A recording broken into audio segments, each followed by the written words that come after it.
আমাদেরকে সবচেয়ে ভালোবাসেন আমাদের রব আল্লাহ। সত্যিকারের ভালোবাসার ডেফিনেশনটা হচ্ছে যে আপনি নিঃস্বার্থভাবে কাউকে ভালোবাসেন। আমাদের আশপাশে যারা আছে, যারা হালাল, ইভেন হালাল, আমার মা, আমার বোন, আমার বাবা, আমার স্ত্রী, আমার ছেলে, আমার মেয়ে, এদেরও যদি কখনো স্বার্থে আঘাত পড়ে, দেখবেন সেও আপনার পাশ থেকে সরে যাচ্ছে। এমন হয় নাই কখনো? আপনার বন্ধু, আপনার ব্যবসার পার্টনার, আপনার বস, আপনার কলিগ, ওদের স্বার্থে আঘাত হলে ওরাও সরে যাচ্ছে পাশ থেকে, জিগরি দোষ সরে গেল পাশ থেকে, হয় না এমন? ভালোবাসা দুই প্রকার। বলেন কয় প্রকার? আমার সাথে বলেন, এখানে শেষ করে দিব 10টা মিনিট। ভালোবাসা কয় প্রকার? একটা হচ্ছে নিঃস্বার্থ ভালোবাসা। কি স্বার্থ? কোনো স্বার্থ নাই, নিঃস্বার্থভাবে ভালোবাসা। একটা হচ্ছে কোনো না কোনো স্বার্থ জড়িত আছে এমন ভালোবাসা। আপনার স্ত্রীর চাহিদাও যদি আপনি পূরণ করতে ব্যর্থ হন, দেখবেন স্ত্রীর সাথে আপনার গন্ডগোল লেগে যাচ্ছে, যদিও সে হালাল বৈধ, তাই না? এমন হয় না অনেক সময়? আমি তো অনেকদিন বলেছি, অনেকদিন আগেও বলেছি, 5 বছর 6 বছর আগে, যে মানুষ আসলেই মানুষের অবস্থানকে মূল্যায়ন করে। ভিতর থেকে মানুষকে শুধু মূল্যায়ন করে আল্লাহ রাব্বুল আলামিন। না হলে কি হতো? এই যে এত অন্যায় আমরা করেছি, আল্লাহ পাক কি আমাদেরকে ছেড়ে দিয়েছেন, ফেলে দিয়েছেন, গজবে ধ্বংস করে দিয়েছেন? এই যে আল্লাহ পাক যে আমাদেরকে মহব্বত করেন, ভালোবাসেন, তার প্রমাণে আল্লাহ পাক চান যে আমরা যেন ফিরে আসি। আল্লাহ পাক বলছেন, সারা দুনিয়ার সমান গুনাহও যদি সে করে ফেলে, আসমানের সমানও গুনাহ করে ফেলে, খালি তওবা করে ফিরে আল্লাহকে বলবে, আস্তাগফিরুল্লাহাল্লাযী লা ইলাহা ইল্লা হুয়াল হাইয়ুল কাইয়্যুম ওয়া আতুবু ইলাইহি। আল্লাহ পাক বলছেন, খালেস তওবা করলে গুনাহ তো মাফ করে দিবই, আগের গুনাহগুলোকে নেকি দিয়ে পরিবর্তন করে দিব। এটা ভালোবাসা না?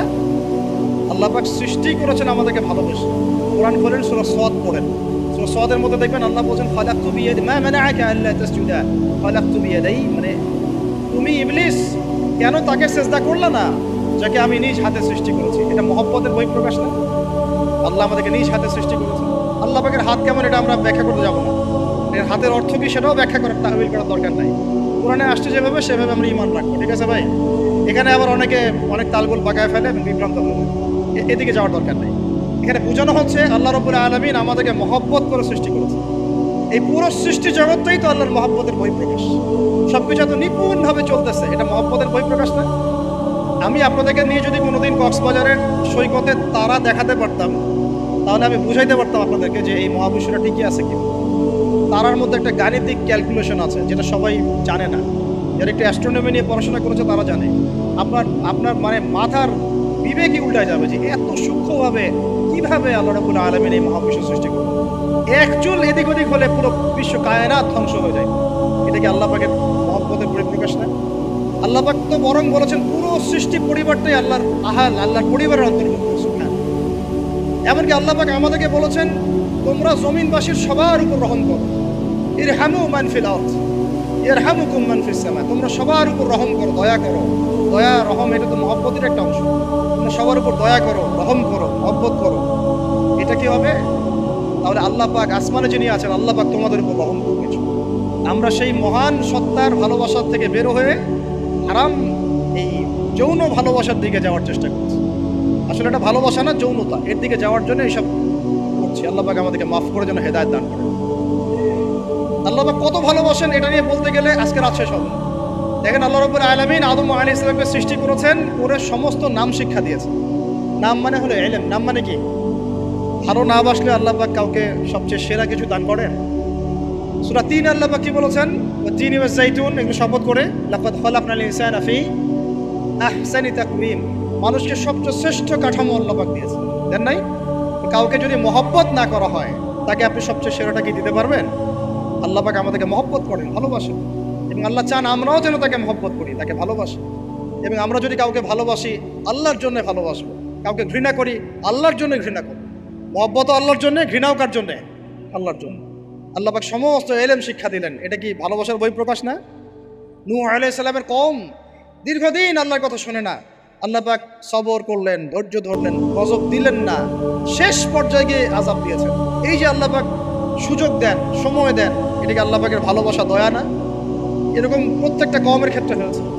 আমি তো ফিল করলাম এই ভালোবাসা নিয়ে ঘাটাঘাটি করতে গিয়ে যে আসলে আল্লাহ পাক যে আমাদেরকে সবচেয়ে বেশি মহব্বত করেন, তার সবচেয়ে বড় নিদর্শন কি জানেন? আমাদের কাছে আল্লাহ রাব্বুল আলামিন আল কোরআনের মতো কিতাব নাযিল করেছেন, আর আমাদেরকে আল্লাহ পাক নবী মুহাম্মদ সাল্লাল্লাহু আলাইহি ওয়াসাল্লামের উম্মত বানিয়েছেন। আল্লাহ পাক যে নবী মুহাম্মদ সাল্লাল্লাহু আলাইহি ওয়াসাল্লামকে এই দুনিয়াতে পাঠিয়েছেন না, এটাই সবচেয়ে বড় মহব্বত, সবচেয়ে বড় রহমত। কারণ তার সুন্নতে এমন কিছু নাই যেটা আপনি খুঁজে পাবেন না। আর তিনি আমাদেরকে যে মহব্বত করতেন, মুহাম্মদ সাল্লাল্লাহু আলাইহি ওয়াসাল্লাম আমাদেরকে যে মহব্বত করতেন, তিনি আমাদেরকে বলতেন যে আমরা তার ভাই। আমরা তার কি ভাই? মানে কি মায়ের পেটের ভাই? এটা বোঝানো হয় না। একটা হাদিসে তিনি বলেছেন আমি তো পিতৃতুল্য। তার মানে কি সত্যি সত্যি বাবা সন্তানের সম্পর্ক? রুহানি পিতা। তিনি কি ইমাম নন? তিনি ইমাম, তিনি নেতা, তিনি আমাদের শিক্ষক, তিনি নবী। তিনি আমাদেরকে যে মহব্বত করতেন, তিনি একদিন বলছিলেন সাহাবীদের সামনে, কাশ আমি যদি আমার ভাইদেরকে দেখতে পেতাম। সাহাবীরা বলছেন ইয়া রাসূলুল্লাহ আমরা কি আপনার ভাই না? তখন নবীজি বলছেন না, তোমরা আমার সাহাবী। আমার ভাই তারা যারা আমাকে না দেখেই আমার প্রতি ঈমান নিয়ে আসবে। প্রত্যেক নবীকে আল্লাহ পাক একটা দোয়া করার চান্স দিয়েছে। কয়টা ভাই? এমন একটা দোয়া যেটা করলে আল্লাহ পাক কবুল করবেনই করবেন। করলে আল্লাহ পাক কি করবেন? অবশ্যই কবুল করবেন। নবী সাল্লাল্লাহু আলাইহি ওয়াসাল্লাম বলছেন যে সমস্ত নবী এই দোয়াটা পৃথিবীতে করে ফেলেছে, আমি এই দোয়াটাকে মুলতবি রেখেছি যে কাল কিয়ামতের মাঠে আমি আমার উম্মতের জন্য সুপারিশ করব। এবং নবী সাল্লাল্লাহু আলাইহি ওয়াসাল্লামের সুপারিশে বহু কবিরা গুনাহগার মুসলমান যারা জাহান্নামের ফয়সালা হয়ে গেছে, তাদেরকে আল্লাহ পাক কিছুটা শাস্তি ভোগ করালে হলেও আবার জান্নাতে নিয়ে আসবেন। তিনি আমাদেরকে মহব্বত করেন না? করতেন না? চিন্তা করেন তাহলে আমরা তার দিনকে কি মহব্বত করতাম, আমরা তার হুকুম হাকামের বিধিবিধান সুন্নতের কি মহব্বত করতাম, চিন্তা করেন। একটা হাদিসে নবীজি স্পষ্ট করে বলছেন এটা আমাদের জন্য একটা কষ্টি পাথর। এটা একটা কি কষ্টি পাথর। তিনি বলছেন লা ইউমিনু আহাদুকুম, তোমাদের মধ্যে কেউ মুমিন হইতে পারবে না। কি হইতে পারবে না? মানে প্রকৃত মুমিন হইতেই পারবে না তোমরা। এ আমার উম্মত, তোমাদের মধ্যে কেউ প্রকৃত মুমিন হইতেই পারবে না যতক্ষণ না হাত্তা আকুনা আহাব্বা ইলাইহি বিওয়ালিদিহি ওয়ালাদিহি ওয়ান নাসি আজমাইন, যতক্ষণ না আমি মুহাম্মদ সাল্লাল্লাহু আলাইহি ওয়াসাল্লাম তোমাদের কাছে নিজের কি সন্তান, নিজের বাবা মা এবং সমস্ত মানব জাতির থেকে বেশি প্রিয় না হচ্ছে। হাদিসটা আবার বলি, নবীজি বলছেন কেউ ততক্ষণ পর্যন্ত প্রকৃত মুমিন হতে পারবে না যতক্ষণ না আমি মুহাম্মদ সাল্লাল্লাহু আলাইহি ওয়াসাল্লাম তার কাছে তার সন্তান, তার পিতা, এমনকি সমস্ত মানব জাতি থেকে বেশি প্রিয় না হচ্ছে। আমরা যারা আগামীকালকে এইটার প্রিপারেশন নিয়েছি, আসলে কি আমাদের কাছে নবী প্রিয় বেশি না আমাদের দুনিয়ার স্বার্থ বেশি প্রিয়? যারা এগুলো করবে তাদের কাছে কি সত্যিই নবী প্রিয়? তাহলে তারা করতে পারতো না। যদি নবী আমাদের কাছে সবচেয়ে বেশি প্রিয় না হয়, আমরা মুমিন হতে পারছি না। আর যাদের কাছে নবী প্রিয় তারা কখনো এমন হারাম কাজে যেতে পারবে না। যারা যাচ্ছে তারা কখনোই নবীকে ভালোবাসে না, কোশ্চিনকালেও। শোনেন, উমর রাদিয়াল্লাহু আনহুর নাম শুনেন নাই? বললে অনেক কথা ভাই, অনেক কথা, কোনটা রেখে কোনটা বলে। উমর রাদিয়াল্লাহু আনহু একদিন এসে বলছেন খলিফাতুল মুসলিমিন, মুসলিমদের তিনি খলিফা। জান্নাতের সুসংবাদপ্রাপ্ত 10 জন সাহাবীর একজন। জান্নাতের সার্টিফিকেট পেয়েছেন পৃথিবীতে কয়জন সাহাবী? একটা হাদিসে একসাথে 10 জন, ওই 10 জনের অন্যতম একজন, যিনি এমন শাসন ব্যবস্থা পৃথিবীতে প্রতিষ্ঠা করেছিলেন যার মতো মিসাল এখন পর্যন্ত পৃথিবীতে আর দেখা যায় নাই। একটা হাদিসে আসছে যে রাস্তা দিয়ে ওমর হাঁটে ওই রাস্তা দিয়ে শয়তান হাঁটে না। কি বুঝলেন? শয়তান যদি দেখে ওই যে ওমর, ও আর ওই যাবে না ওই রাস্তাটা। এই হচ্ছে ওমর ইবনে খাত্তাব। আমার পরে কোনো নবী নাই। নবীজি বলছেন আমার পরে কোনো নবী নাই, লা নবিয়্যা বা'দি, আমার পরে কোনো নবী নাই। যদি হতো তাহলে ওমর হতো, যদি হতো তাহলে ওমর হতো। অন্য একটা হাদিসে আসছে আমার পরে কোনো নবী নাই, তবে তুমি আমার, এটা অন্য সাহাবী সম্পর্কে, আলী ইবনে আবি তালিব সম্পর্কে, তুমি আমার জীবনে তেমন মূসার জীবনে হারুন ছিল যেমন। এটা হচ্ছে আলী ইবনে আবি তালিব। এখানে কথা হচ্ছে উমর রাদিয়াল্লাহু আনহুর মতো মানুষ নবীর কাছে এসে বলছেন সাল্লাল্লাহু আলাইহি ওয়াসাল্লাম, ইয়া রাসূলুল্লাহ ওয়াল্লাহি লা উহিব্বুক, আল্লাহর কসম করে বলছি আমি আপনাকে অনেক মহব্বত করি, ইল্লা মিন নাফসি, আমার নফসের চেয়ে বেশি, মানে আমি আমার জানের চাইতে আপনাকে বেশি মহব্বত করি। কথা বুঝতে পারতেন কি? মানে আমি আপনাকে অনেক মহব্বত করি ইয়া রাসূলুল্লাহ, সব কিছু থেকে বেশি মহব্বত করি, কিন্তু আমার নিজের জানের চেয়ে বেশি না। নবী সাল্লাল্লাহু আলাইহি ওয়াসাল্লাম বলছেন লা ইয়া উমর, এখনো মুমিন হওনি।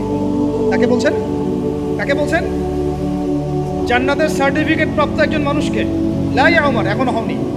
তখন নবী সাল্লাল্লাহু আলাইহি ওয়াসাল্লামকে তিনি একটু করে আবার বলছেন, ইয়া রাসূলুল্লাহ ওয়াল্লাহি আলান, এখন লা হাব্বা ইলাইয়া মিন কুল্লি শাই হাত্তা মিন নাফসি, এখন থেকে আপনি আমার কাছে সব সবচেয়ে বেশি প্রিয় সব কিছু থেকে, এমনকি আমার নফসের থেকেও বেশি প্রিয়। তখন নবীজি বলছেন আলান ইয়া ওমর, এখন ওমর, এখন তুমি মুমিন হলে। তাহলে যারা আমরা নবীর সুন্নতের খেলাফ এইসব অপসংস্কৃতি, নোংরামি, জেনা, ব্যভিচার, কনসার্ট, নাটক, সিনেমা, পরকিয়া, এইসব তথাকথিত ভালোবাসা দিবস, এই জেনা দিবসগুলো পালন করছি, আমরা কি আসলেই নবীকে ভালোবাসি? আমরা কি সত্যি আল্লাহকে ভালোবাসি? আল্লাহ পাক আমাদেরকে বোঝার তৌফিক দান করুন, জাহিলিয়াত থেকে ফিরে আসার তৌফিক দান করুন। এরকম প্রচুর ঘটনা। ভালোবাসা তো এগুলোর নাম। ভালোবাসা কাকে বলে জানেন? সাহাবীরা বাসায় যেতেন, আবার দৌড় দিয়ে আসতেন নবী সাল্লাল্লাহু আলাইহি ওয়াসাল্লামের চেহারাটা একটু দেখার জন্য। এটা নাম ভালোবাসা। আপনারা যদি উমরা করতে যান, হজ করতে যান, দেখবেন বারবার আপনার নবীর রওজায় গিয়ে সালাম দিতে মন চাইবে। আরেকবার দেখা করে আসি, আরেকটু দেখা করে আসি, আরেকবার সালাম দিয়ে আসি। ভালোবাসা, কোনো স্বার্থ আছে এখানে? নবী সাল্লাল্লাহু আলাইহি ওয়াসাল্লাম কি আমাদের কাছে কোনো স্বার্থ দাবি করেছেন? আল্লাহ করেছেন। এগুলো ভালোবাসা। এই ভালোবাসা হলো প্রকৃত ভালোবাসা। আর এগুলো যেটা চলছে এটা হচ্ছে যৌনতা। এগুলো কি চলছে? যৌনতা। ভালোবাসার নাম দিয়েছে এখন যৌনতা। এগুলো ভালোবাসা না, এগুলো পাশবিকতা, প্রবৃত্তির দাসত্ব। প্রবৃত্তি মানে মন যা চায় তাই করতে যাচ্ছে। আপনার মন চাইছে একটা মেয়ের সাথে রাত কাটাবেন, এটাকে আপনি ভালোবাসা নাম দিলেন, কিন্তু এটা হচ্ছে ভালোবাসা না, এটা কি প্রবৃত্তি, পশুত্ব, দাসত্ব, পশুত্বের দাসত্ব করছে। আল্লাহ পাক আমাদেরকে কথাগুলো বোঝার তৌফিক দান করুন। এরকম সাহাবীরা কত ত্যাগ করেছেন। তালহা রাদিয়াল্লাহু আনহুর নাম শুনেন না অনেকেই। নবী সাল্লাল্লাহু আলাইহি ওয়াসাল্লাম উহুদ যুদ্ধের দিন সংকটময় একটা অবস্থায় ছিলেন। তালহা রাদিয়াল্লাহু আনহু একা নবী সাল্লাল্লাহু আলাইহি ওয়াসাল্লামকে ঢাল হিসেবে পিঠ পেতে দিয়ে আসেন, ওনার দিকে কোনো তীর যেন আসতে না পারে। শেষে দেখা গেল তার গায়ের মধ্যে 40 থেকে 50টা তরোয়ারের আঘাত আছে, তীরের খোঁচা আছে, বর্ষার খোঁচা আছে।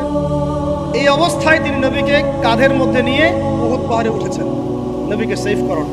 ভালোবাসা। এটা কি? কোন স্বার্থে? কিসের স্বার্থে? দুনিয়ার স্বার্থে? জান্নাতের স্বার্থে। একজন সাহাবী বাড়ি নির্মাণ করেছেন, তো নবী সাল্লাল্লাহু আলাইহি ওয়াসাল্লাম দেখে একটুখানি মানে হয় না, তুমি কে, কার বাড়ি এটা? বললেন আচ্ছা অমুক সাহাবীর বাড়ি। নবীজি একটু রূপ উঞ্চিত করলেন, পছন্দ করলেন, কিছু মুখে বলেন নাই, মুখে কিছু বলেন নাই, খালি একটু অসন্তুষ্ট হয়েছেন, এক্সপ্রেশন দেখতে বোঝা যাচ্ছে। তখন ওই সাহাবীকে জানানো হলো, তোমার বাসার সামন দিয়ে তো আল্লাহর নবী সেদিন হেঁটে গেলেন, তারপরে আমার বাসা দেখে, তোমার বাসা দেখে আল্লাহ নবী সাল্লাল্লাহু আলাইহি ওয়াসাল্লাম অসন্তুষ্টি প্রকাশ করেছেন। মুখে কিছু বলেন নাই, এক্সপ্রেশন ছিল অসন্তুষ্ট। 3 দিনের মধ্যে সেই বাড়ি ভেঙে গুড়িয়ে দিয়েছে। যেই বাসা দেখে আল্লাহ নবী সন্তুষ্ট হন না, আমি বাসা রাখবই না। ভালোবাসা কিসের জন্য? কার জন্য? কার স্বার্থে বলেন? আল্লাহর জন্য, জান্নাতের জন্য, আল্লাহর স্বার্থে, আল্লাহর জন্য। কতগুলো বলে শেষ করবো আপনাদেরকে। সাদ বিন আবি ওয়াক্কাস রাদিয়াল্লাহু আনহু উহুদ যুদ্ধের দিন এইরকম করে তীর নিক্ষেপ করছেন। আল্লাহ নবী বলছেন, ইয়া সাদ, হে সাদ, তীর ছুড়ো, তোমার জন্য আমার পিতামাতা কুরবান হোক। আশপাশে 9 জন ছিল, তার মধ্যে একজন করে শহীদ হতে শেষে 2 জন বেঁচে থাকলো, সাদ বিন আবি ওয়াক্কাস, তালহা বিন উবাইদুল্লাহ রাদিয়াল্লাহু আনহু। এগুলো তারা কেন করেছেন? ভালোবাসার জন্য। ভালোবাসা এগুলোর নাম। কতগুলো বললে শেষ করবো আপনাদেরকে বলেন। নবী সাল্লাল্লাহু আলাইহি ওয়াসাল্লামের কাছে একজন সাহাবী আসেন ইসলাম কবুল করতে এসে হাতের মধ্যে কিছু বালা, আংটি থাকে না, এগুলো ছিল। এগুলো খুলে ফেলে দিয়েছেন নবী সাল্লাল্লাহু আলাইহি ওয়াসাল্লাম, খুলে ফেলে দিয়েছে। তো একটা খুব দামি সোনার আংটি ছিল। ফেলে দেওয়ার পরে অনেকে বলছে, তুমি তো এখন মুসলিম হয়েছো, ইসলাম কবুল করেছো, তো আচ্ছা ঠিক আছে, ওইটা না হয় নবীজি পড়তে নিষেধ করেছেন, তুমি ওইটা নিয়ে বিক্রি করে দাও, বিক্রি করে না হয় ওই টাকাতে অন্য কিছু করো। বলছেন কখনো না, আমার হাত থেকে আল্লাহ নবী খুলে একটা জিনিস ফেলে দিয়েছেন, আমি সেটা আবার নিতে যাবো? কিসের জন্য এগুলা? এটা ভালোবাসা, মহব্বত। আল্লাহ পাক এটাই কোরআনে বলছেন, বল আপনি, হে নবী আপনি বলে দিন, ইন কুনতুম তুহিব্বুন আল্লাহ, তোমরা যদি আল্লাহকে মহব্বত করেই থাকো, আল্লাহকে সত্যিকার অর্থে ভালোবেসেই থাকো, ভালোবাসা দাবি করেই থাকো, ফাত্তাবিউনি, তাহলে নবীর আনুগত্য করো, ইউহিব্বুকুমুল্লাহ, তখন আল্লাহ তোমাদেরকে ভালোবাসবে, ওয়া ইয়াগফির লাকুম যুনুবাকুম, তোমাদের সব গুনাহ আল্লাহ মাফ করে দিবেন, আল্লাহু গফুরুর রহিম। এই হলো ভালোবাসা। ভালোবাসা মানে কি? ভালোবাসা মানে হচ্ছে আস-সামউ ওয়াত তাআ, আমি নবী আল্লাহ এবং তার রাসূলের কথা শুনবো এবং আনুগত্য করব, শুনবো, এবং এর নাম ভালোবাসা। শুনবো, আনুগত্য করবো, তাহলে আমরা কি শুনবো, কি আনুগত্য করবো? আমাদেরকে প্রথমে কোরআন পড়তে হবে, কোরআনের অনুবাদ জানতে হবে, কোরআন অনুযায়ী জীবন করতে হবে, 5 ওয়াক্ত নামাজ পড়বো ইনশাআল্লাহ, হালাল খাবো, যাকাত দিব, রমজানের সম রাখবো, নবীর সুন্নাহ অনুযায়ী জীবনযাপন করবো, এবং সুন্নাহ বিরোধী, কোরআন বিরোধী, ইসলাম বিরোধী কোনো কাজে আমি লিপ্ত হব। এই তো ভালোবাসা। এই ভালোবাসা যদি বহিঃপ্রকাশ ঘটাতে আমরা ব্যর্থ হই, নিজেও ধ্বংস হব, পরিবারও ধ্বংস হবে, আমাদের পরের প্রজন্ম ধ্বংস হবে, সমাজও ধ্বংস হবে।